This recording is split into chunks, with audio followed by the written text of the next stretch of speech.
The second panel, I will introduce Mr. Alexei Zverev, who is a senior consultant of EBRD London, and will be our moderator for the second panel. Thank you very much, Alexei, for accepting our invitation.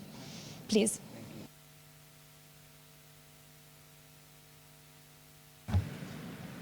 Thank you, Juliana. Oh, good. Good morning, ladies and gentlemen. Just a small correction. I'm not a senior consultant. I'm a senior counsel, meaning EBRD. I'm not working for EBRD on a contractual basis. I'm on a payroll. So representing EBRD here. It's a pleasure to be here. It's a pleasure to moderate this session. When I've received from Juliana a draft program, I thought, what a joke must be to moderate a session otherwise IFC dominated with speakers. All of the speakers were initially from the IFC. So I thought, that's an interesting challenge, and I'll try and make the most of it. But then it was kind of diluted, probably intentionally, and we have also speakers from other organizations, Meridiam, and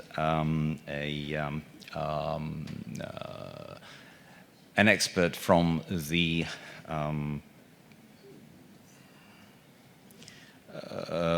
Center of Excellence of the UN ECE. But otherwise, it's the session specifically devoted to sector expertise, and it would be very interesting and very challenging to talk about the implementation of PPP projects in the various sectors.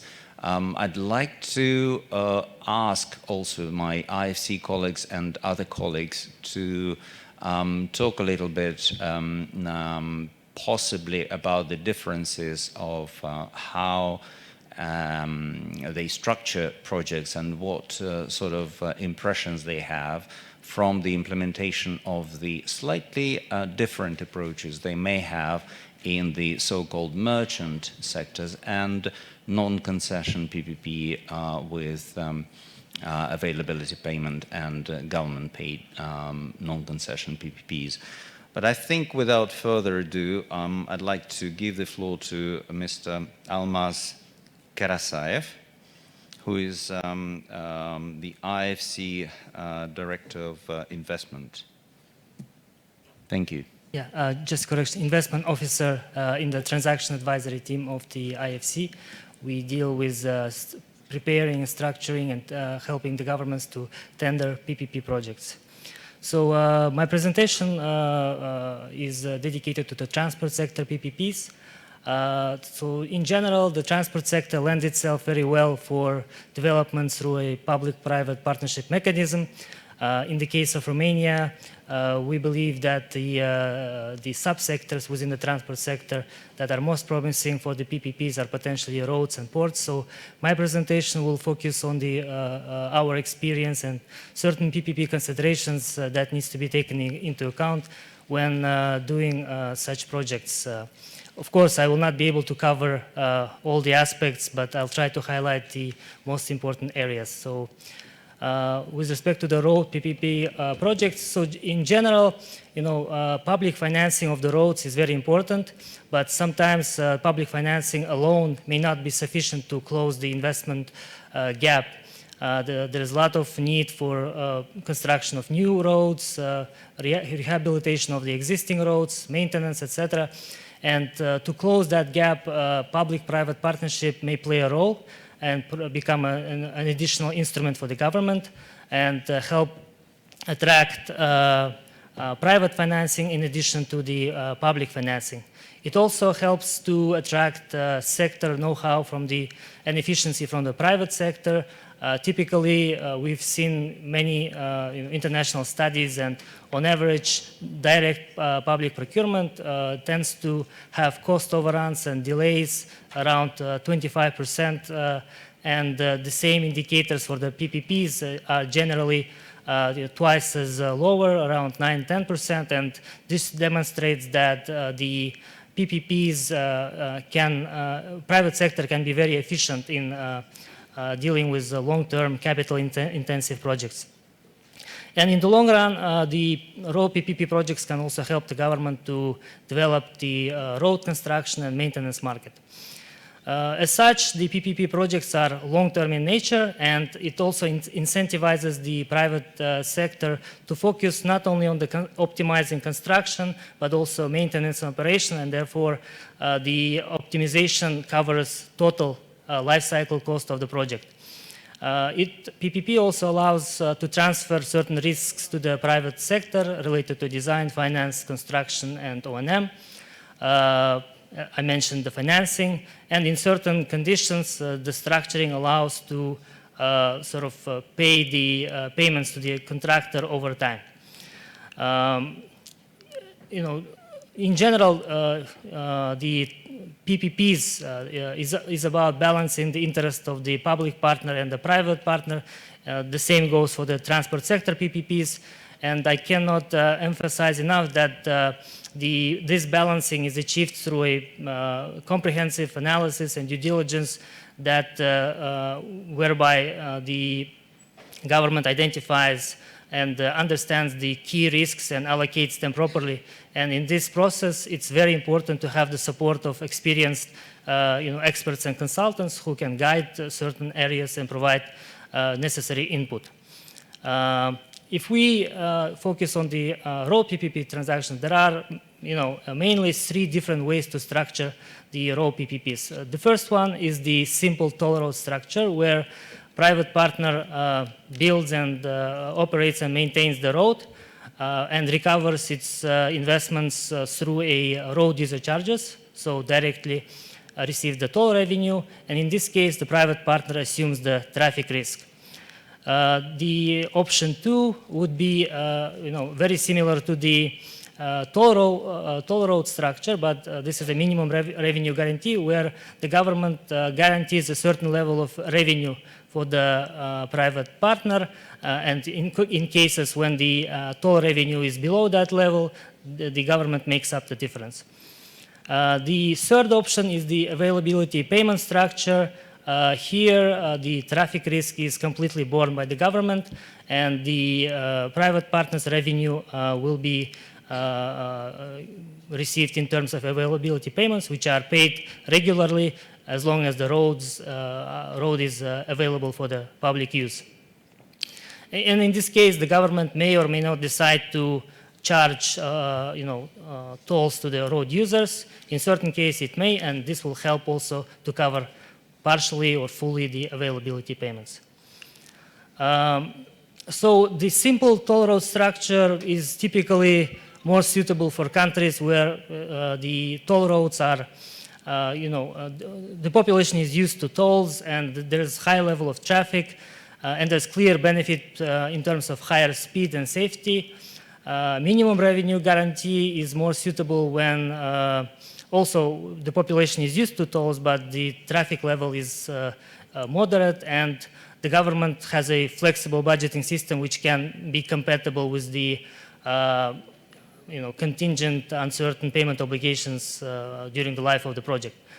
And the availability payments are more suitable when the population is not used to toll roads, the traffic level is low, and the budget system is not very flexible to be compatible with uncertain payment obligations. And we think potentially this may be a better option for Romania to start the road PPP projects, as since this will be the first time, it may give more certainty to the private investors and the lenders, and will increase the chance of success of potential road PPP projects. Another important consideration is the size of the project. So we typically see that the capex size of the project needs to be selected properly for the first road PPP projects. Typically, below 100 million USDs, the projects start to become not very attractive for the potential investors as PPP. And when the project size starts to shift to the billion, it may become too large for lenders and not affordable for the government. So proper size can be found somewhere in the range of 200 and 500 millions. Better to start on the low end with less complex project, so that the first project will test the legislative framework, and if there are certain amendments needed, those are made. And once the first projects are implemented, the ground is ready for the next stage, and the government can start implementing more complex and larger size projects. We, in our region, have implemented a greenfield road PPP project in Kazakhstan, in Almaty. This is a bypass road, 66 kilometers. Although it's short in distance, 66 only, it is very complex in terms of the number of bridges, interchanges that had to be constructed, and it's a category 1A project. The project was designed in such a way. It was an availability payment project, and the main criteria was the availability payment. The bidders who submitted the lowest level of availability payment won the tender, and in this case, this was a consortium of Turkish and Korean companies, Alarko, Makiol, and SK Engineering. The overall size of the project was around 700 million. The availability payment was sufficient to cover capex, opex, and provide certain level of profitability to the private sector. And the toll revenues, the government decided to also charge toll revenues to partially cover the availability payment obligations. So this is a way, potential way the Romania can start implementing a road PPP project. With respect to port PPPs, a lot of the things that I have mentioned also apply to the port PPPs, but specifically there are some nuances that we often hear and encounter during our port PPP projects. The one thing that comes up repeatedly, and the investors reiterate this to us very much, is the operational independence. So the potential PPP project needs to be structured in a way that it provides sufficient level of operational independence to the private operators, so that they are not too dependent on the government bodies, and in general, the interference of the government to the operations of the port operator are minimized or avoided. The second important element is stakeholder management. So typically, port projects mostly are brownfield projects, so these are existing port assets, and they may be owned by the state, and they have their employees and labor unions, and this to be managed very carefully, because if their interests are not taken into account, it may create problems down the line. Therefore, we typically engage these stakeholders from the very beginning to understand their needs, their interests, and the key requirements. And even in our projects, we typically include a member of the labor unions and other stakeholders in our tender commission, so that these important stakeholders take part in the structuring and the tendering processes, and see clearly that their interests are protected and taken into account. Another important aspect is investment requirements. Typically, it is recommended in the port sector to avoid excessively strict investment requirements, so that because port operators typically like to have to define their own port operating model, and based on that design their layout of the terminal area, etc. So if the government decides to have what facilities needs to be built, what's the capacity of those facilities, etc., this may scare away the investors, and the project may become not very attractive and hurt the chances of success. And concession fees is the next item that I wanted to mention. So port assets typically are quite commercially attractive and may provide significant upside for the government. And The government may, decide to share risks, traffic risk with the potential private partner, and structure its concession fee partially as a variable concession fee, which is linked to the revenues and the traffic, and have a certain level of minimum fixed payments.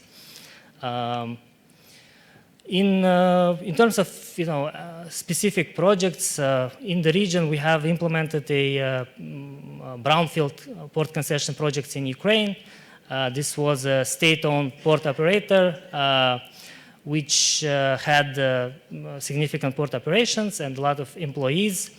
And the concession was 35 years.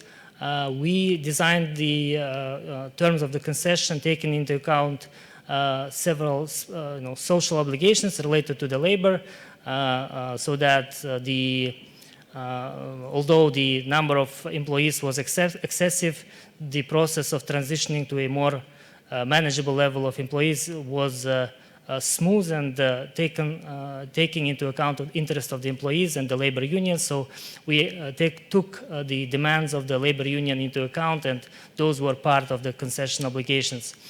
Apart from that, the project was around 120 million. This was a brownfield project, as I mentioned, and so the investor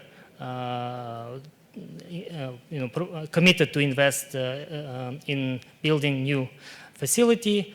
The transaction was designed, with several bidding parameters.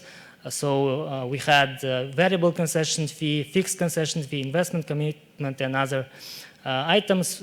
All of these items had certain weights, and we calculated weighted average score for each of these indicators, and the bidder with the highest weighted average score won the tender. And in this case, this was Q Terminals, Qatari port operator.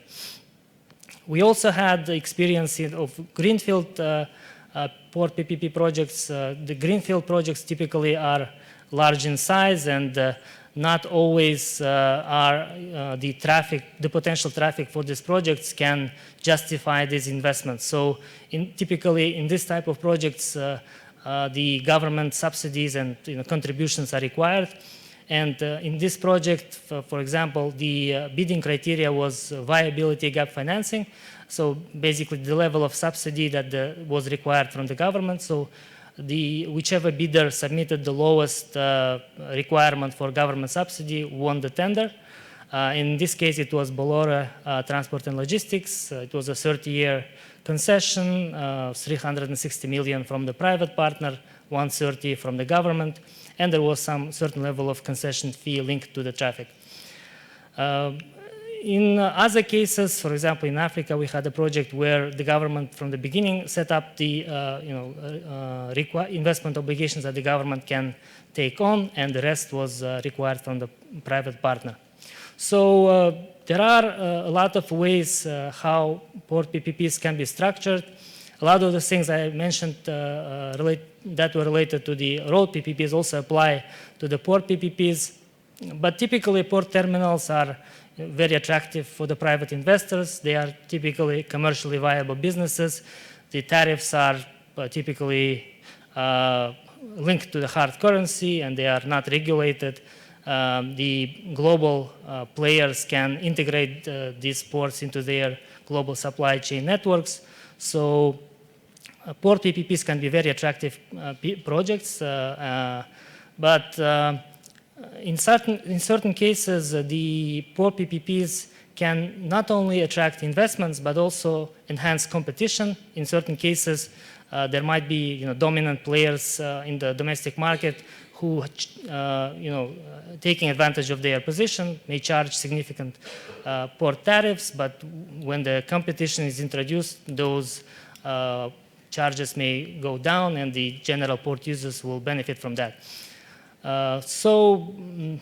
The ports can have very high chance of success as PPP projects, but to make them attractive, there's a lot that the government can do. The government can improve the sectoral legislation, PPP legislation, improve the railway and road connections, and This will all result in value for the port users, which are basically the Romanian firms and consumers. So with that, I will end my presentation and pass back to Alexei. Yeah.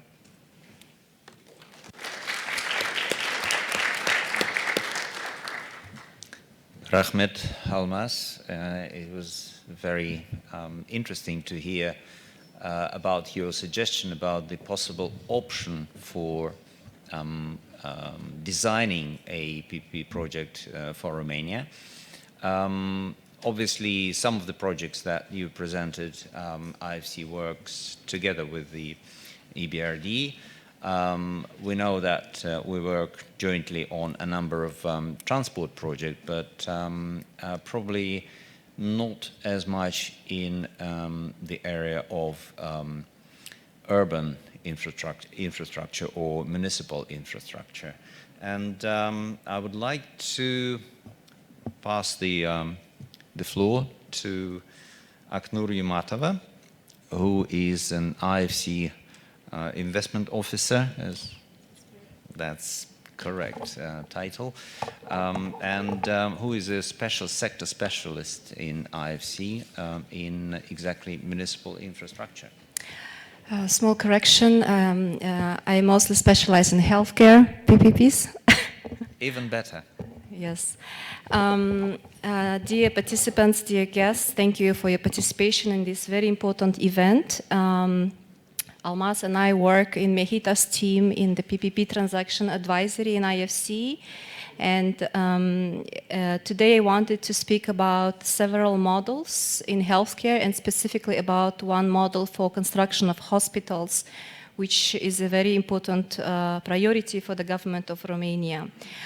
Before I start, I have a small video which summarizes some of the recent projects which we have implemented in the region. So.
Thank you.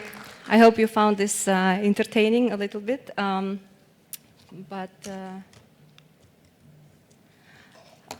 So we have projects in transport. We structure PPPs in energy sector, in utilities, in social infrastructure, health and education. And of all the PPPs, health sector PPPs take approximately 30% of our mandates. And I also want to add that IFC is the largest multilateral investor in the healthcare sector. And we have colleagues from IFC investment team also who will be speaking later today about our investment. So I want to talk about a few models which are quite commonly used in healthcare. And one of them is, we believe, could be very interesting for Romania. It's an infrastructure, PFI, hospital, PPP, where the private operator is attracted to design, finance, construct, equip, and maintain the new hospital, whereas the government continues delivering the clinical services. And this model is quite widely used, especially in the UK, but also in the rest of the region. And we will talk in a little bit more detail about this model in my presentation. The private sector, in this case, is compensated through availability payments for the availability of the premises and the equipment, and then this is a performance-based contract. So if either of the premises, operating rooms, ICUs, or the equipment isn't available, there is a fine applied, so the operator is motivated to make sure there are no delays and all the facilities and equipment are operated and available to the private sector to operate. There are also several other models which are used in the region and globally quite frequently.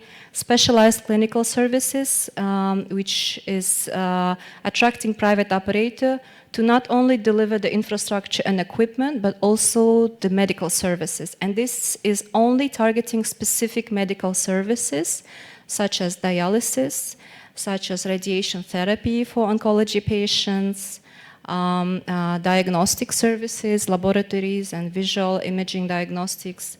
And we believe in Romania, these services are provided at a quite good level, including dialysis. IFC helped Romania implement a dialysis PPP many years ago. There are other models which differ in complexity and the level of private sector's involvement. But I would suggest we move on and talk more about the infrastructure model. So why hospital PPP for construction of new hospitals? During COVID pandemic, we all witnessed that there is a huge pressure on healthcare system. There is a need to build new high quality hospital beds, new capacity.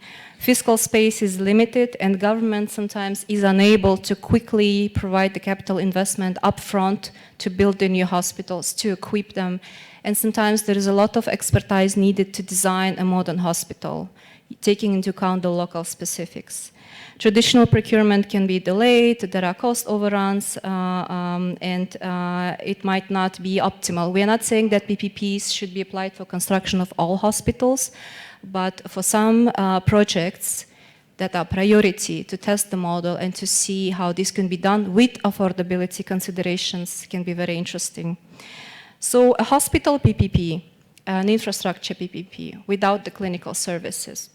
Why it could be interesting, why is it interesting for many countries?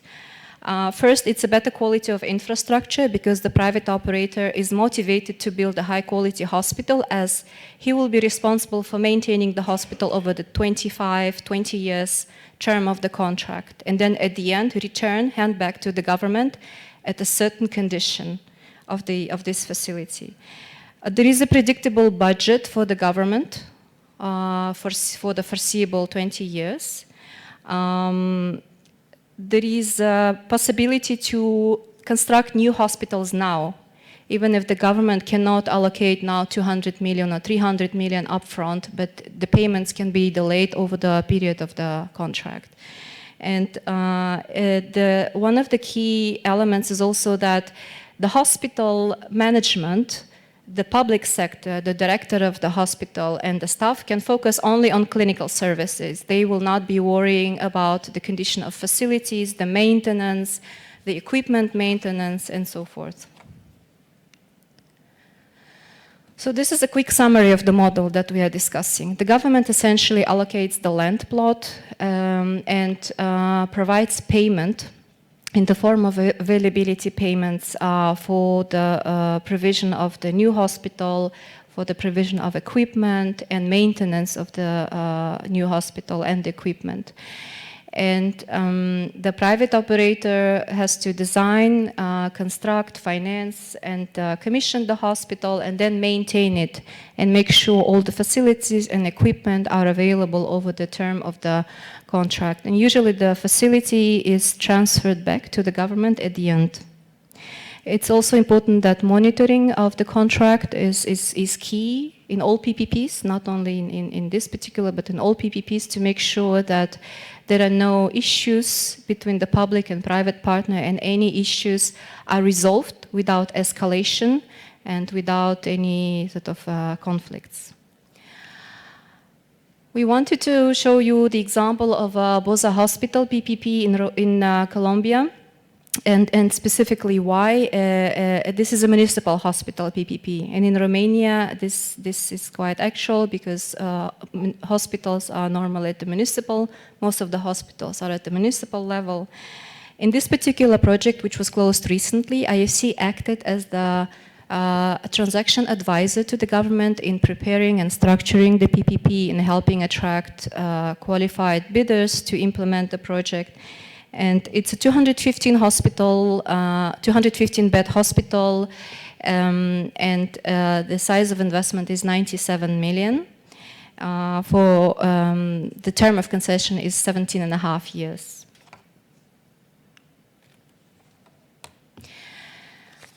So there are, of course, regional specifics, which might not be very interesting. It's a hospital in an area that had lowest number of beds per capita. But the key point that I wanted to make is that this is the first LEED certified hospital, the green building hospital in the country. It was the first hospital PPP in the country, and it also received this green building certification.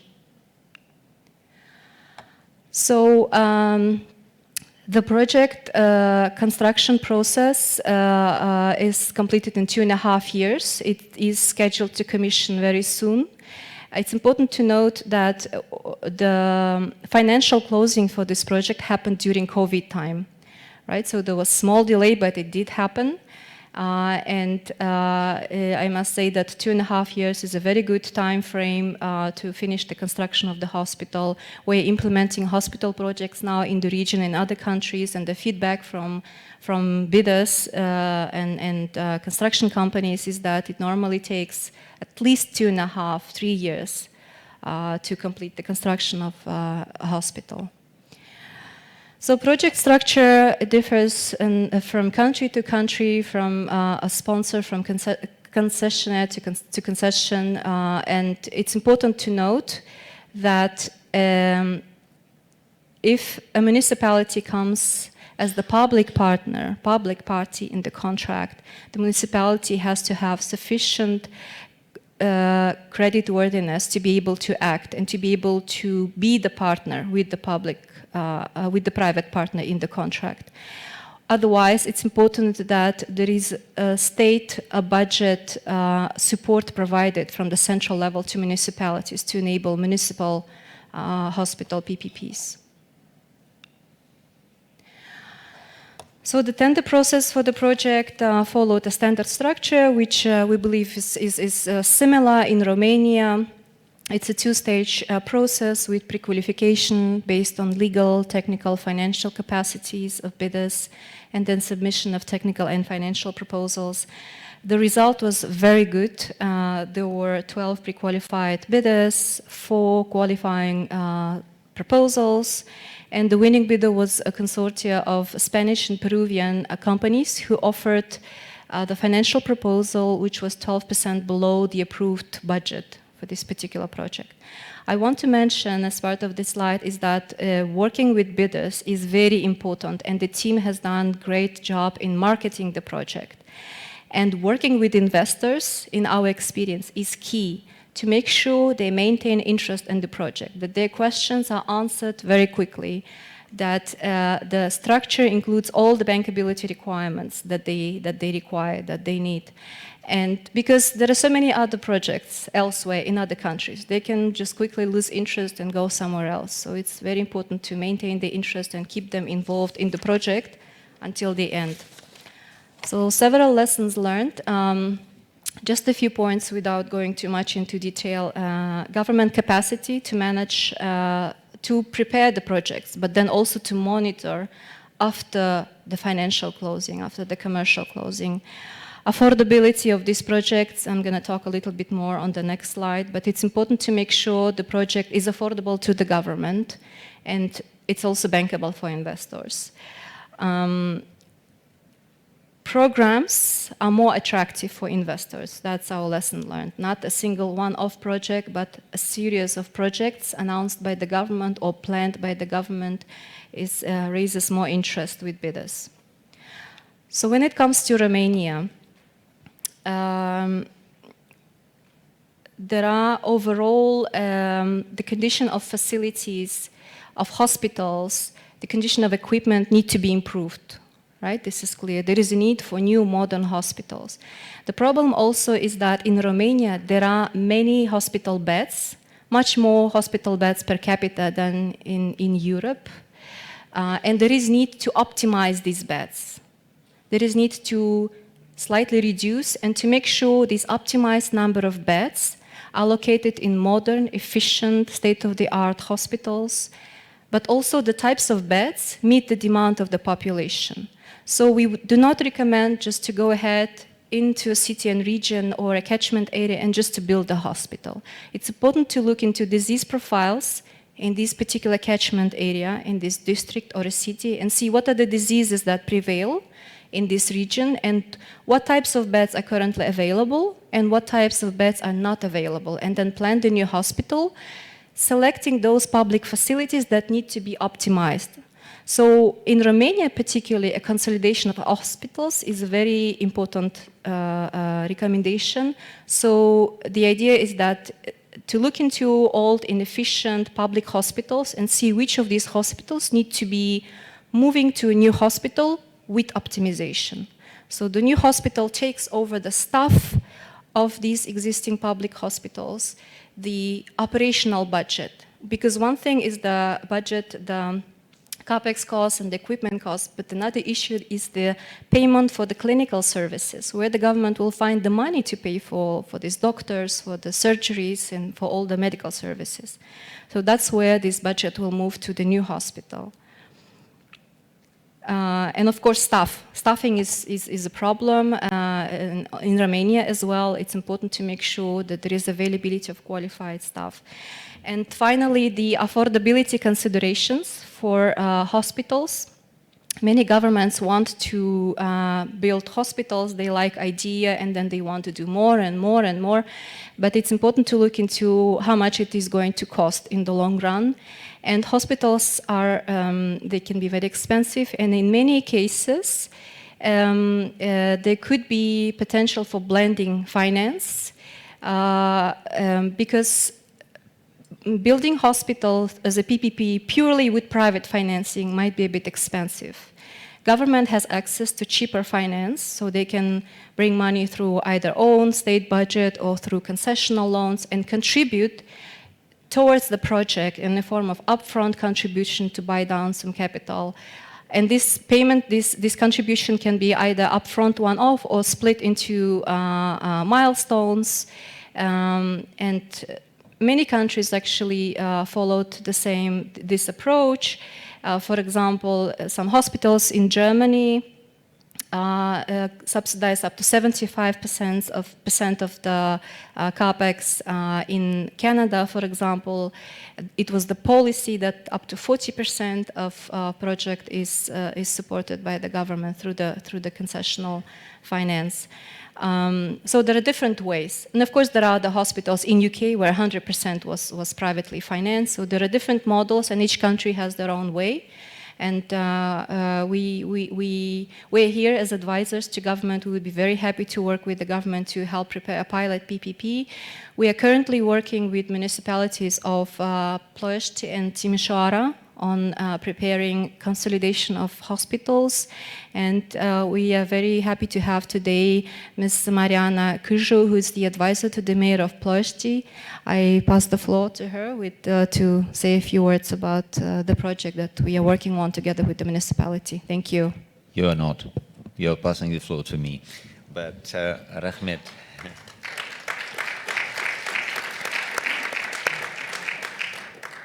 Rahmet Aknur. Thank you very much. It's indeed a very interesting experience with PPP in hospitals, and in particular, I'm glad that you've made a recommendation, like your colleague Almas already made a recommendation for the potential implementation of PPP in transport in Romania, and you made recommendation for the PPP implementation in healthcare in Romania. And indeed, the public availability payment for PPP in healthcare could be of great benefit for the country. Just to illustrate, I'd like to use an example of Canada. You already referred to Canada. So I once attended a presentation by an operator of a hospital in Canada, and they said that exactly because of the performance-based contract, they've had one of the KPIs structured in such a way that they were not paid for non-availability of one bed, $10,000 a day. And guess how many beds were not available annually? 0. So obviously the private sector operator was directly stimulated to maintain the beds up to a standard and to make it running on a daily basis. So now I would like to indeed pass the floor to Mariana Căju, who is advisor to the mayor of Ploiești, to talk about the PPP hospital there. Thank you. Thank you. Mulțumesc organizatorilor pentru posibilitatea de a vă prezenta proiectul coordonat de mine. Este Spitalul Municipal Ploiești în parteneriat public-privat.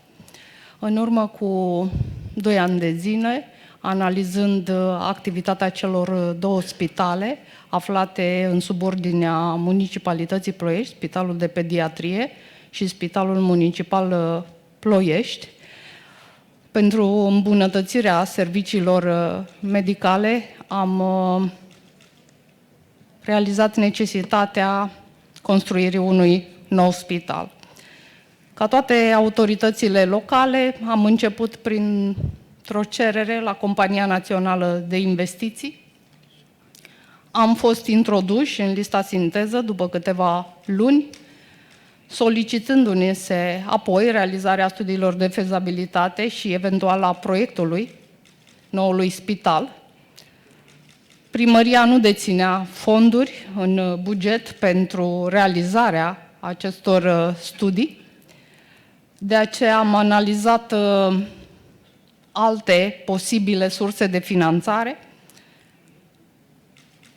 Ne-am oprit la fondurile europene și nu am identificat pentru spitale municipale noi fonduri europene nici în exercițiul financiar trecut.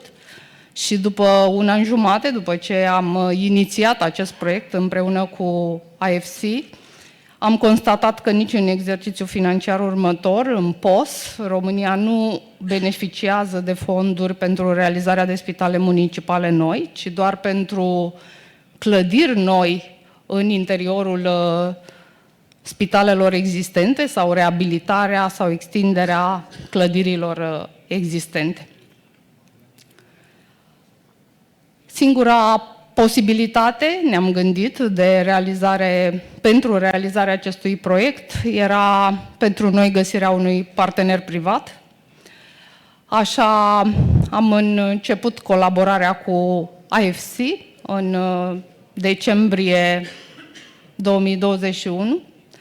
Am identificat un teren, proprietatea primăriei, pentru a realiza acel proiect, iar împreună cu AFC am realizat un studiu pentru a determina structura, costurile și dimensiunea viitorului spital.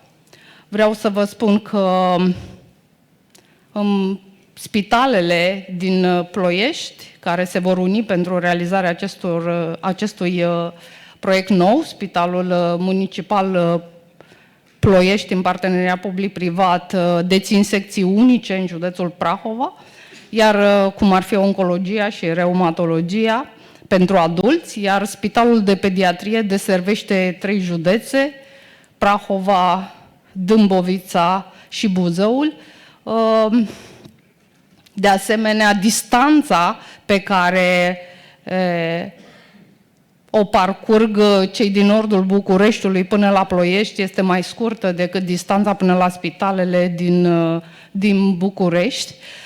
De aceea, adresabilitatea pentru noul spital este una foarte mare. Noi suntem determinați să realizăm acest proiect. Cum vă spuneam, singura soluție pentru noi, singura soluție financiară a fost căutarea unui partener privat, dar noi avem nevoie de expertiza AFC pentru realizarea acestui proiect și suntem recunoscători AFC-ului pentru că ne-a însoțit și pentru întregul suport în această perioadă. De asemenea, dorim să mulțumim în mod deosebit domnului secretar de stat Precup și Ministerului de Finanțe, care a considerat proiectul nostru ca fiind un proiect pilot aflat pe lista proiectelor strategice considerate de Guvernul României, un proiect pilot strategic, care sperăm că se va replica în multe municipii din România. Vă mulțumesc!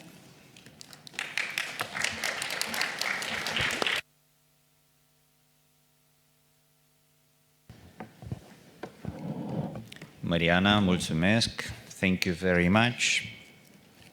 We'll go further to various other sectors, and I'm now pleased to introduce Diogo Faria de Oliveira, online, I understand. He's joining us. Okay. Diogo? Hello. I'm here. Good afternoon, everyone.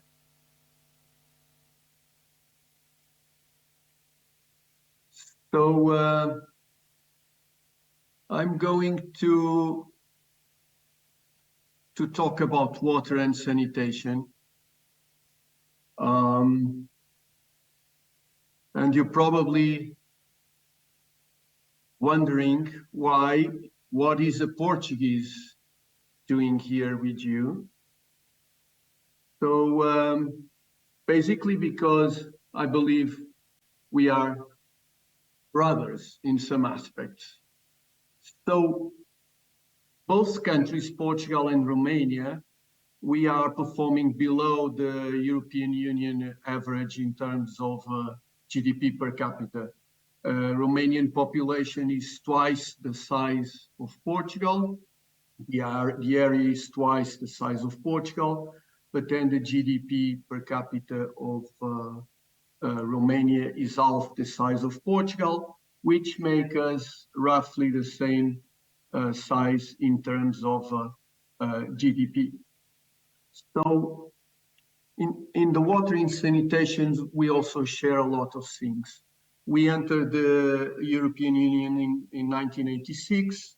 Romania entered in 2007, and a few years after we entered, we had better indicators in terms of water and sanitation.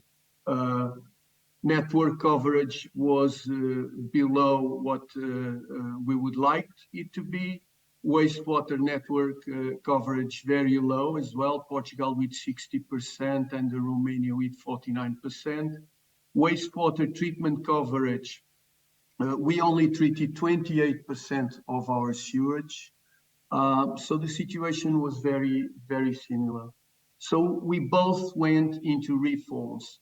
Ours started in 1993, Romania started in 2007, and we roughly approach the same aspects of the water and sanitation sector, but with different approaches, with different outcomes, and with different impacts. So what we have done was to change the law in 1993. Municipals were the sole responsible for water and sanitation, and we allowed the government, the central government, to enter the water and sanitation sector and make partnerships with the municipalities. Also, we allowed the private sector to enter into water and sanitation through concessions, which is not easy because PPPs are sometimes not easy, as we know, and especially on water and sanitation because it is a monopoly. So what we have done was 100% public concessions that are partnerships between the government of Portugal and the municipalities to make aggregation, to make regional companies, basically to infrastructure the bulk systems. This means the dams, the water treatment plants, and the wastewater treatment plants.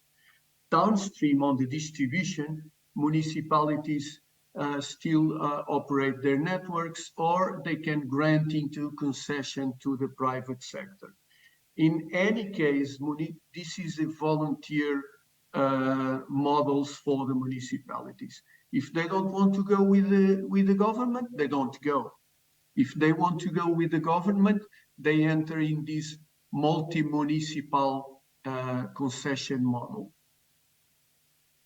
So the tariffs are done through two blocks. One block of the bulk tariff, which is roughly half of the cost of the service. And then this tariff goes to the customer's tariff. So in Portugal, we pay roughly €1 per cubic meter of water and roughly €1 per cubic meter of sanitation. So it's €2 per cubic meter per month, okay? Also, social tariffs were introduced because this is for average families. And we want to protect vulnerable groups. So we introduced the social tariffs. Again, this is volunteer from the municipalities. We are not yet on a universal coverage of social tariffs. Only 70% of the municipalities have them. And in terms of solutions, we started by infrastructures of urban areas, and then this was the first generation, and then we go to the more rural areas, okay? Also, we have introduced a regulator, as you have one in the water sector. It started by being an observatory just for the private sector, and then it evolved in several steps, and now it is a fully independent and empowered regulator that reports to the parliament and not to the ministry as before. Anyway, we are Portugal people are not very organized. We are unorganized people, and we are undisciplined. I hope we don't share this with you, but this is the truth. We are not a best practice government and people in terms of organization and discipline. So the reforms weren't producing the effect that we wanted, and we had to introduce strategy plans, 7-year strategy plans. And this was very important because the EU was losing confidence in Portugal, and the banks were losing confidence in Portugal and in their reforms. And these were absolutely central because these aligned stakeholders, these gave us creditworthiness and trustworthiness. Okay, so what we did, we did a 7-year plan, and we went to the EU and said, now we need money to support the plan. Please give us money to support this plan. And they did. And then we did another one, and we went there again, and we asked for more money. this time to make more aggregations on the distribution systems, not only on the bulk systems. And then we went there again and asked for more money, this time to introduce efficiency on the water sector. And they gave us more money. So in fact, they gave us 6 billion euros in grants, and we could leverage this to a total of 40 billion euros that we invested on the water sector. This is a true blended finance. Because the EU gave us grants, the European Investment Bank also believed in us, and they put money in Portugal. And because the EU and the European Investment Bank put money, the private sector wants to put money as well, because if there is money, the private sector wants to be there, okay? And they put 1.8 billion in PPPs. The PPPs now run 20% of the municipalities here. And also we leveraged it with private bonds, okay? And then we have the remaining financing coming from tariffs and from subsidies from the municipalities, so from the taxpayers, from taxes. So 40 billion euros were invested in Portugal. We are 10 million, okay? And we are half the size of Romania. So the first period of investment was made by public funding through the multi-municipal systems that are run by the government and the municipalities, and then the second one by blended finance, okay? So what was the outcome and the impact of these reforms? Basically, water network coverage evolved from 81% to 97%. And the drinking water quality is now 99%. You can drink tap water wherever you go in Portugal. It's safe. It's good water for drinking anywhere in Portugal. Regarding the Urban Wastewater Treatment Directive and the Drinking Water Treatment Directive, this investment accelerated the rate of compliance with the directives, and we had 280 infringement proceedings with the EU, meaning litigation, and we reduced it to 2. So we only have 2 by now. And in terms of wastewater treatment, we raised the treatment from 28% to 87%. The remaining ones are distant farms and places where it's not feasible to put sewage networks.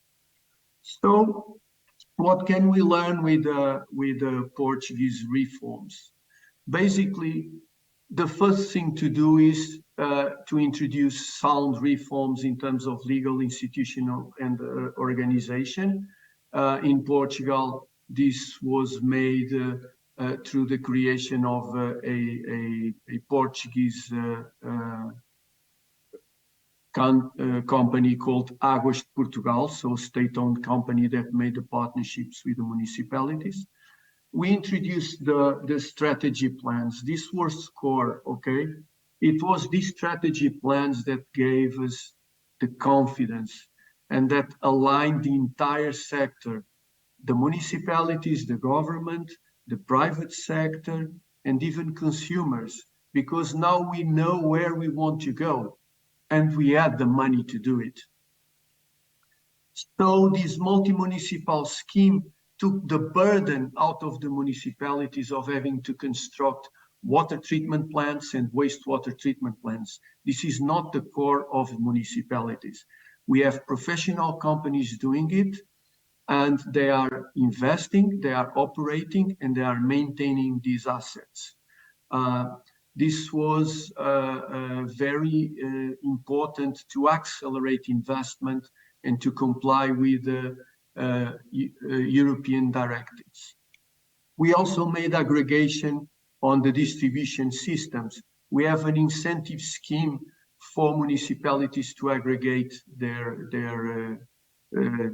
utilities, okay? And we have a strong regulator. This, again, is very important for trustworthiness. People trust the sector because the regulator is a strong one and is an active one. And the tariffs are affordable for all. We introduced social tariffs when needed, and the value of tariffs of roughly €2 per cubic meter is affordable for the Portuguese standards. So basically, this is what we could learn with the Portuguese experience. And I believe that Romania, as our brother, is doing the same path, although with some years of delay. So basically, you don't have to invent the wheel. It was successfully invented by others and well applied here in Portugal. Thank you very much.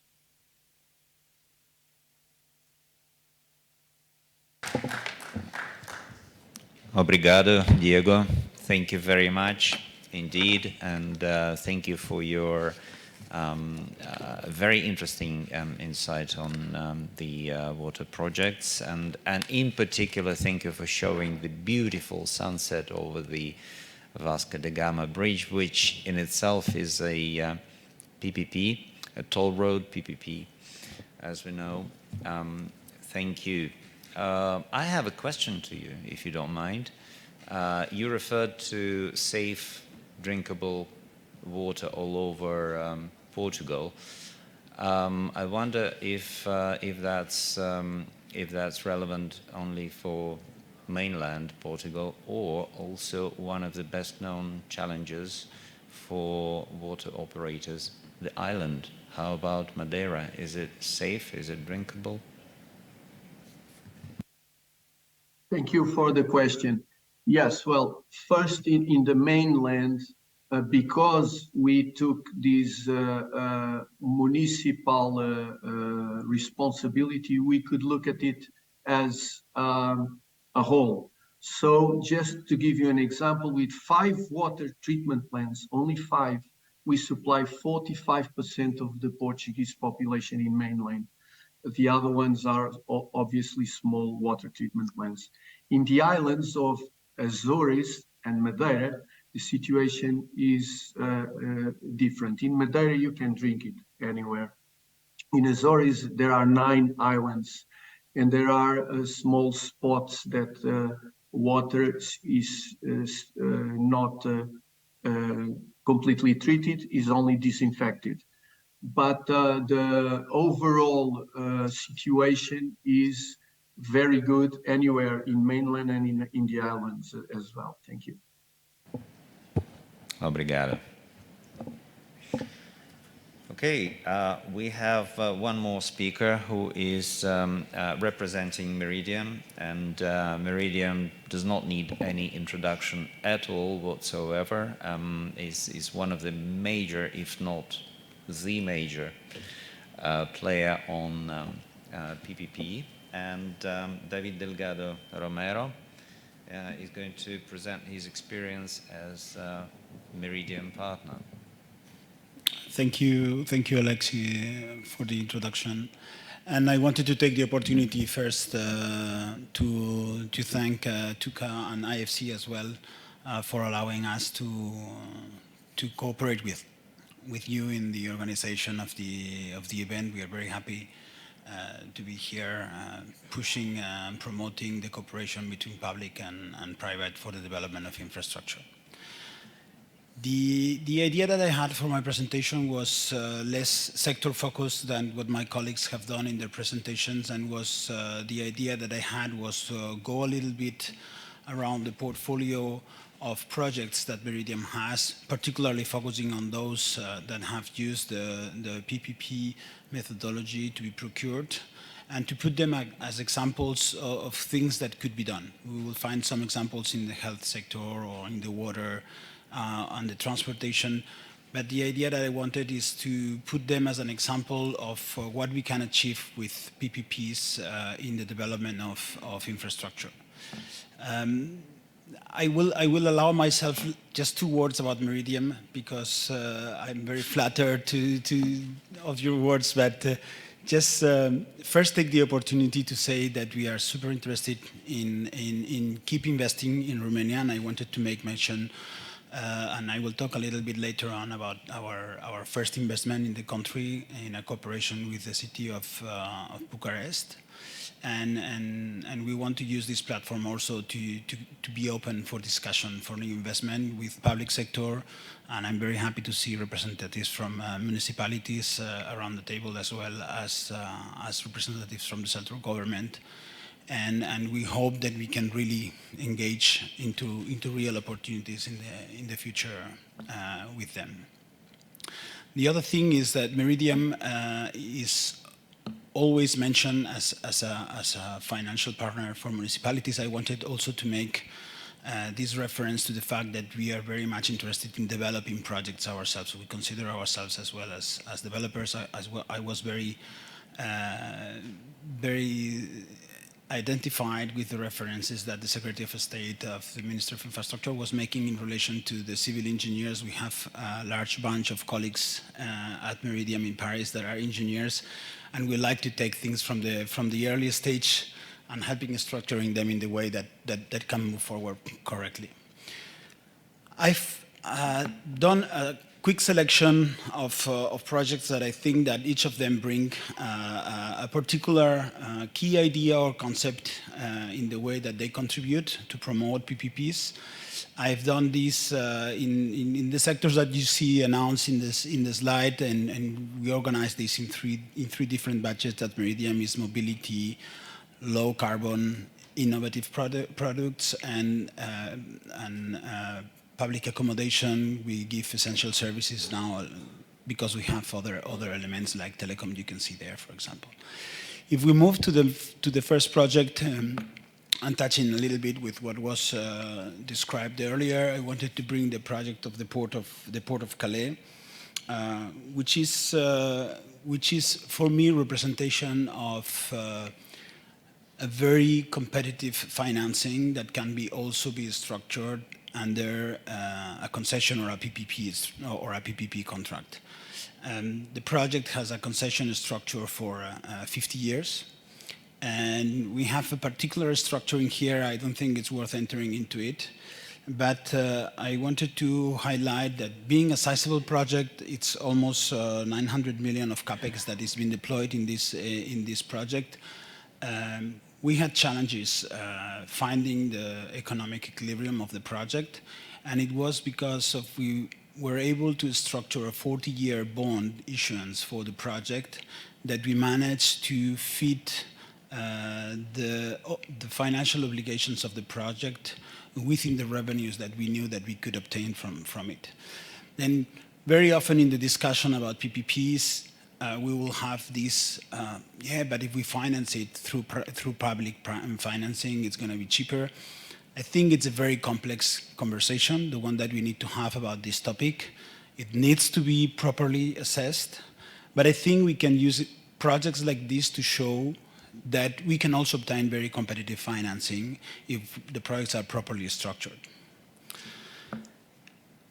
The next one that I wanted to bring is a high-speed connection also in the south of France.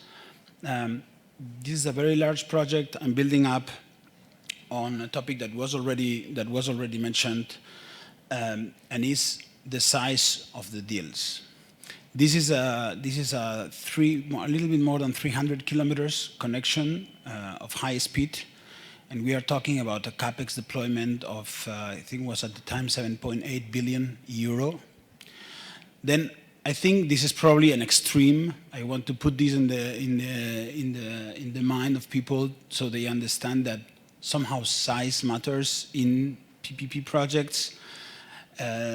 This is probably a little bit beyond with what we will expect, and I really liked the references that were made earlier, like between 100 and 1 billion. We are probably at the good size. What I also wanted to, and this is a very, very sizable project that was able to be brought. Then I think there are specificities in which we can even go beyond that. But what I will not recommend is that we start with very, very small projects. It's going to be very cumbersome. I also wanted to use this as an example also of something that was mentioning, the use of blended financing. We are in a situation in which there are a lot of EU subsidies available for financing infrastructure. This is also a good example in which both private financing and EU subsidies were combined together. I think in Romania we are going to find ourselves in this situation a lot, and this is also a good example that we can use as a reference.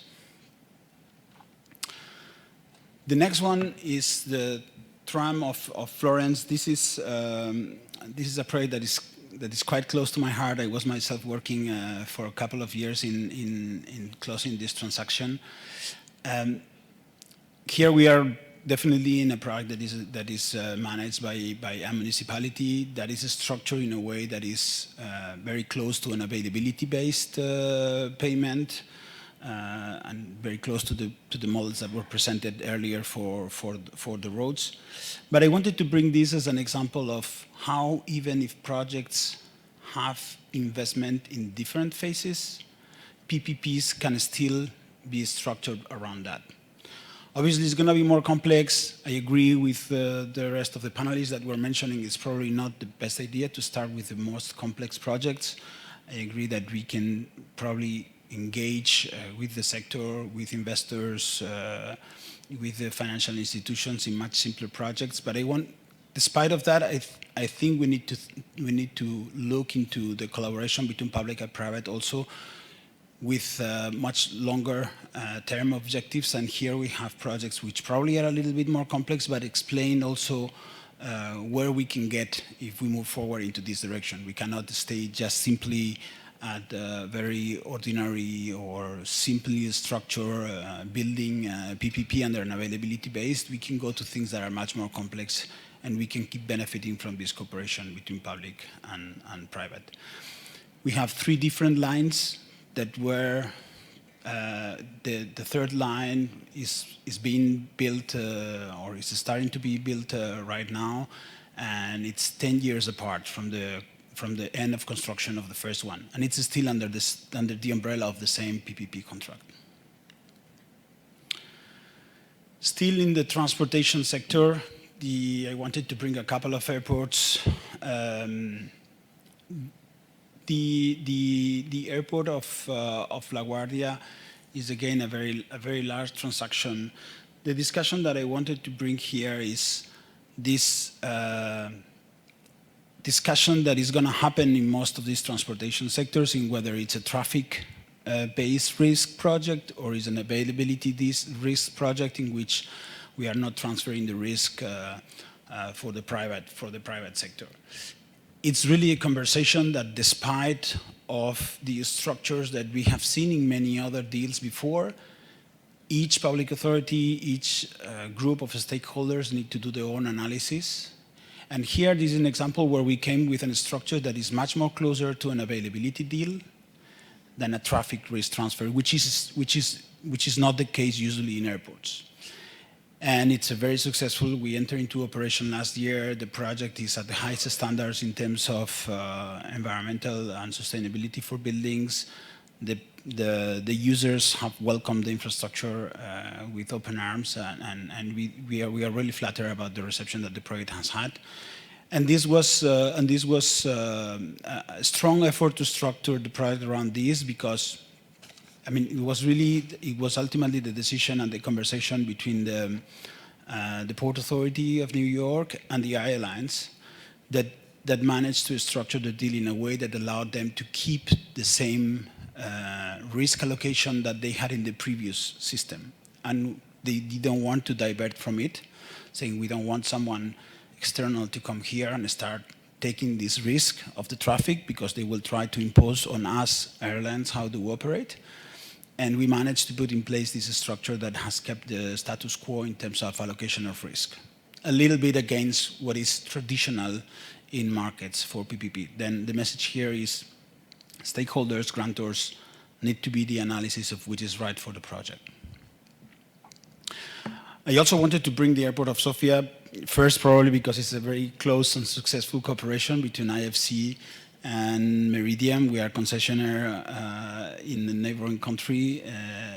It's a project that I wanted to put as an example of complexity.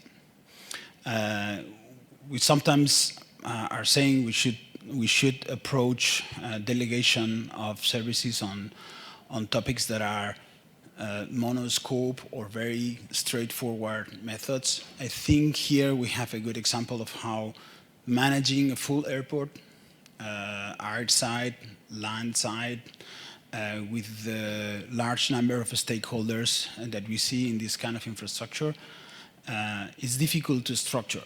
I think the key message here is we need to be able to find schemes under which the public sector and the private and the public have interests that are aligned. And I think that in airports in which this traffic risk transfer, this concession fee that goes along the way through the entire life of the project, is a way in which this can be obtained. Moving to other sectors, I wanted to bring, touching in one of the topics that both IFC and Țuca had identified as essential sectors in Romania. I brought two examples of waste management. The first one in Olsztyn. This is a project of roughly 200 million. It was a structure under a PPP,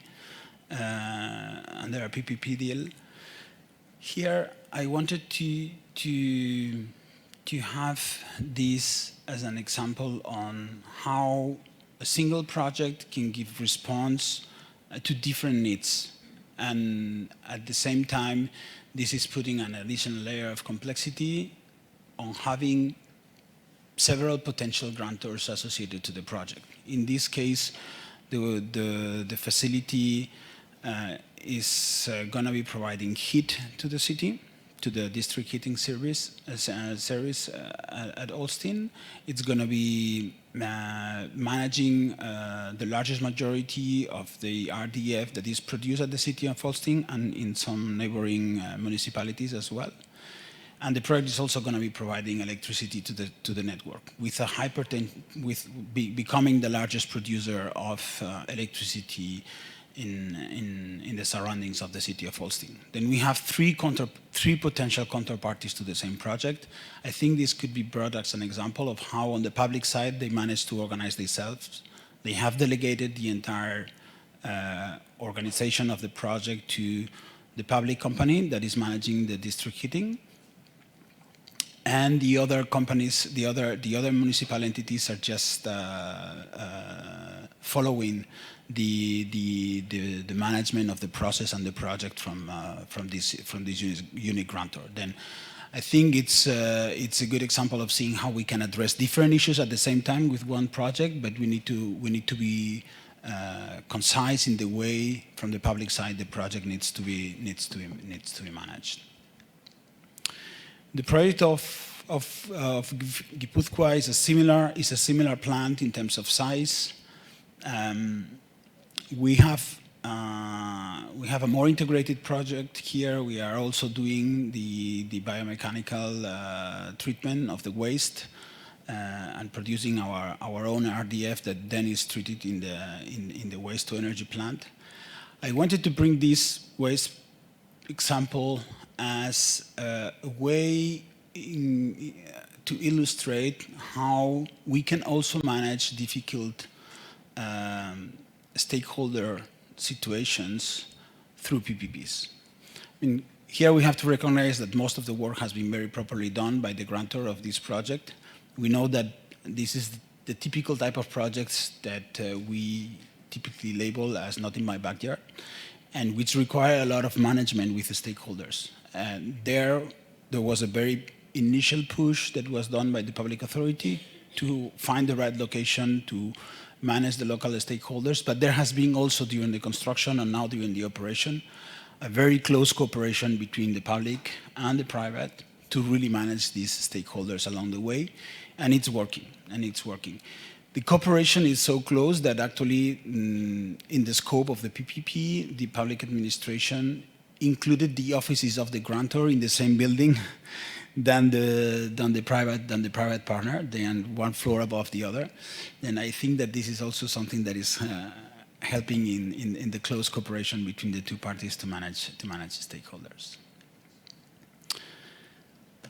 I wanted to bring also some projects on touching a little bit on the utilities. This project in the University of Fresno in California is basically given response to the university, this is a public university actually, to decarbonize their heating and cooling systems in the university. And here I wanted to bring this as an example of how we can have scopes that are complex in scope, addressing different issues in the same. And we have more and more districts that are coming to us with needs in terms of decarbonization. And we are not staying in a specific sector. We are coming more with a mandate to decarbonize, which end up touching like multiple facets of the utilities that we find in the project. I'm probably just conscious of time. I'm going to be jumping to the last one, which is in the city of Bucharest, and is the project I was talking about at the very beginning. I think I want to bring this as an example of how things are actually already being done. In Romania, we have a PPP that is ongoing, and we know that it's not without challenges that we have gone through the project during the past years, but it's a good example of a project that we understand that today is working, that we have a very close relationship with the municipality, and that we hope that we can keep replicating this example in other cities in Romania. Thank you, Alexei. I hope I stayed barely on time. Muchas gracias, David. Thank you very much. It was really very interesting to listen to the various experience that you've had, and especially in very different structures. So we've looked during this session through the concessions and non-concession structures, non-concession PPP structures. We'll talk about the differences, the intricacies of some of the regulatory intricacies at the legal session number 4, later this day. But now we have time for questions, thoughts, observations. So if you have some, please go ahead and be concise. Thank you.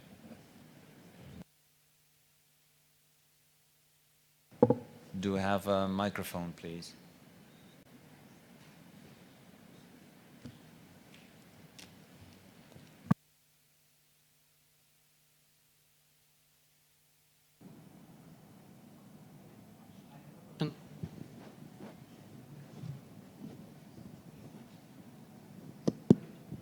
Can you hear me? Yeah. I have a question for David. David, let's imagine that tomorrow Romania starts preparing a PPP. And what would be, from your perspective, from the perspective of a company like Meridiam, top 5 or top 3 preconditions under which you would consider submitting a bid for such a project? Thank you.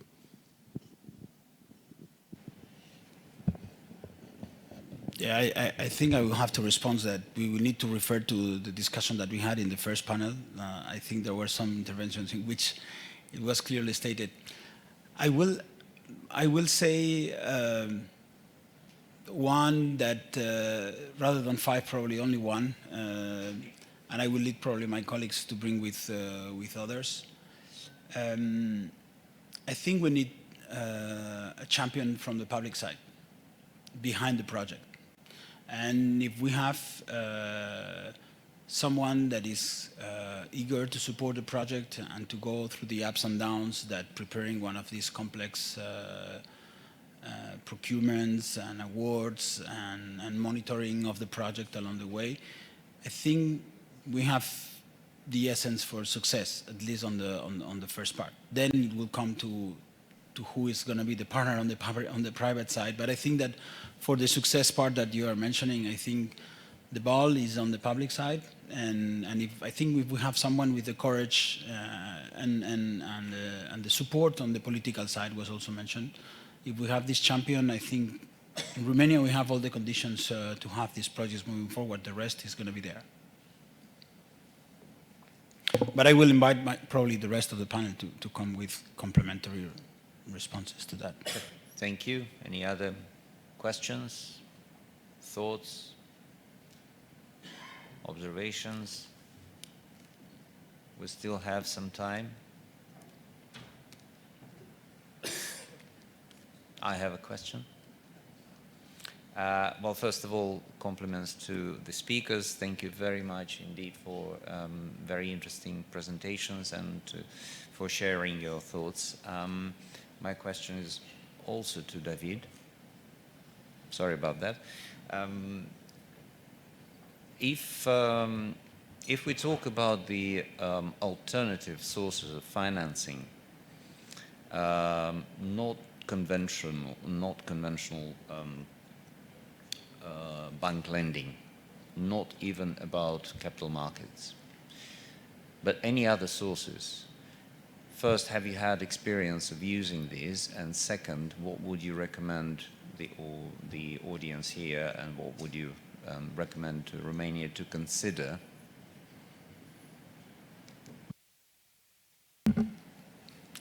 Good question. The first thing that comes to my mind, I'm not sure I will be inclined to recommend it, but I'm going to share it in any case. I think that with the lending support and with the capital markets that we have, with what was mentioned in relation to green bonds, I think with this and the projects that we might have in front of us in Romania, we have enough. But I want to share an experience that we made in one of our projects, in which we reserved a tranche of financing. It was some kind of crowdfunding, but related to people that were living in the proximity of the project. It was a project that was related to some agriculture and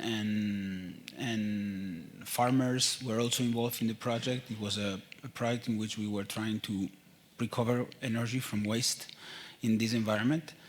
And we thought that it was also important that citizens that were living in these communities, but that were not from either agriculture or farming, felt the ownership of the project themselves as well. And we decided to reserve this dedicated tranche. It was not significant for the project in terms of the contribution of the financing that it was bringing, but it was very, very important to have the community committed to support the project. And it was a success. It was a success. We managed with today's technology to limit the access through internet in platforms to the people that was living in nearby the project.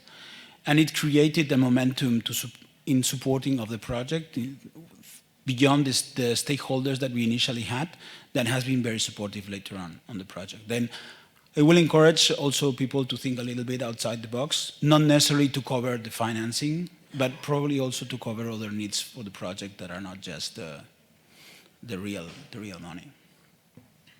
And perhaps generally the support of local community, which is absolutely important. Actually, here it has proven to be a success to bring the support, because I mean some of these projects come with some nuances in terms of trucks going back and forward with the waste, or some of the smell that some of the neighboring communities might have, etc. And at the end, this has really helped to create a momentum to support the project. And at the end, we also have been able to manage these nuances properly. Then at the end, has been a win-win situation for everybody. Agreed. Possibly also not only for agricultural sector, but also for education, like schools. local community support is paramount here. The reason I've been asking about the various alternative financing is I've recently initiated a study at the EBRD to help authorities in the 39 countries of EBRD operations identify and possibly explore the potential of the various alternative sources of financing for PPP, such as crowdfunding, derivatives, insurance, superannuation, and various other things that are possibly not too known for PPP, but still could be used. Any other questions? No? Then exactly at 1 o'clock we'll break for lunch. Thank you very much and buon appetito. I'm not sure.